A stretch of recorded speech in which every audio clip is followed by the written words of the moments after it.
Hello and welcome to this tutorial, and in this tutorial we'll be going through the basic overview of an Android application.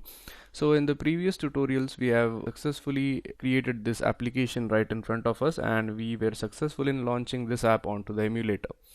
Now in this tutorial we are going to go in a little bit of depth for understanding what an Android application is and how it works. So in order to understand Android apps better, you could take an example of a website. A website is nothing but it is a collection of a number of web pages which are linked to each other. For example, if you have a website and on the home page of a website we have links to multiple pages of the website. So basically a website is nothing but a collection of web pages linked to each other.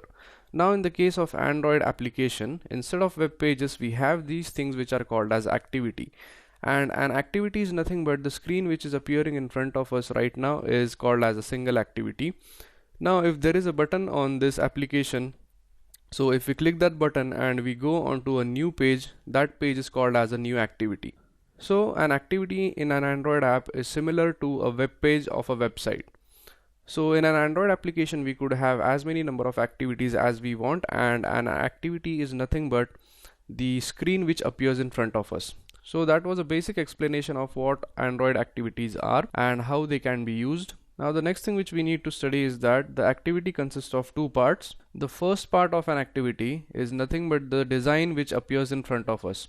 So as we could see, the design of an activity consists of the user interface, which has these text boxes, the text, the buttons, the status bar and all that. So this thing is nothing but the design or the overall appearance of the application, how the application appears to the user. So this is the first part of an activity.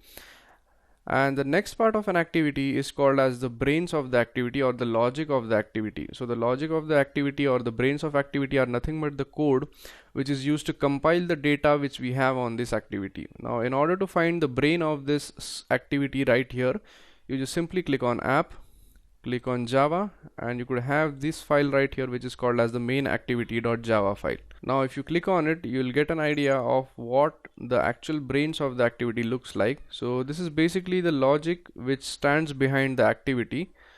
So in this case we have the front end of our activity, which is nothing but how the activity looks to the end user, and on the back side we have this code which usually instructs the activity to perform in a certain way, or it is also used to process the data which we are going to enter into the activity. Now let's go ahead and let's design some things onto our main activity. So let's go ahead and delete this hello world. So in order to delete it, I simply click on it and then right click and click on delete.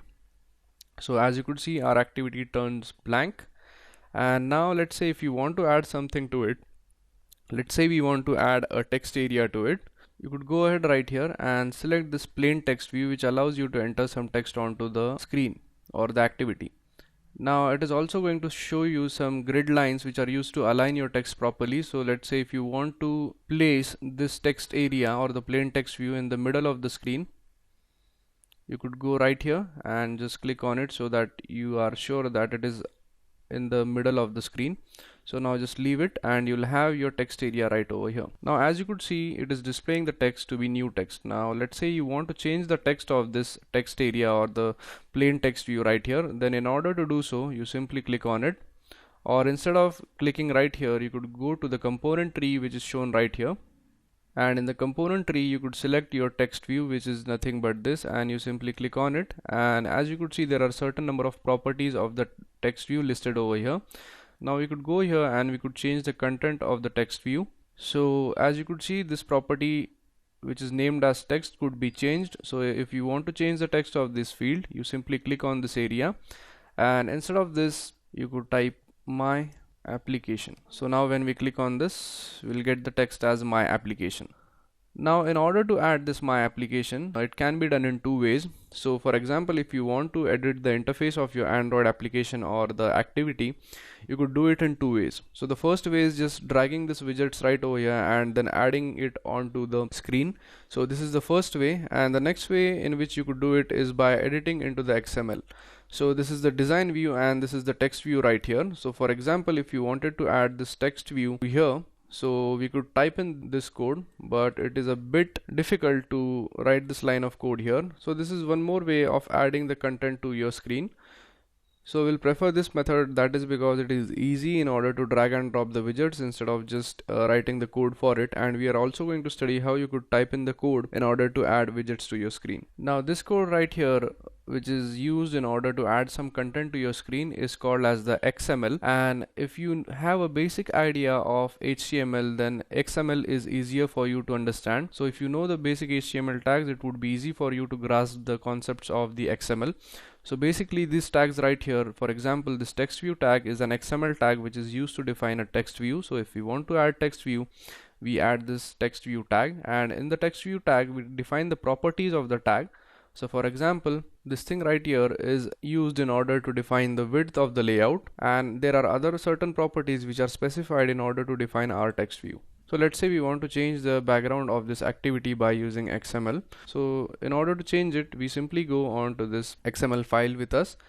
We simply go ahead and go here and we type the code as Android, then give a colon, then type background, and in the color we specify the color which we want to specify. So in this case, let's say we have the color as hash 006699, and it is going to change the color for us. So as you could see, when we specify the color in the XML attribute, it is going to change the background color for us, and you could change your color according to your preference. So this is one way of writing the code in XML and making changes accordingly. So now if we click design view, you could see that the changes are also reflected in this design view. So now let's say you want to change the color of this text. So if you click on it, you could also change the color by using this component tree right here. So instead of this relative layout, you simply click on the element which you want to select. So for example, this thing right here is the text view which is named as my application. So we simply click on it, and we could then go to properties and select the appropriate color for our text. So as you could see, there is a property which is called as text color. So in order to change color, you simply click on it and you could select the color which you want. So for example, if you want to select the white color, you simply select it and then click OK, and it is going to change the color for you. So as you could see, the color of the text has been changed. Now one more thing which I wanted to mention in this tutorial is about the Android manifest. So as earlier explained, Android application is nothing but a collection of a number of activities, just like a website, as a website is nothing but a collection of a number of web pages. Now in order to manage all these activities, we are going to need a file, and that file is nothing but is the Android manifest, which is present in this manifest folder right over here. So if you click on this arrow, you will get a file which is called as the Android manifest.xml. So if you click on it, you will get a basic manifest file which is nothing but a XML file which is used in order to manage all of your activities. So for example, this main activity right here is included right over here.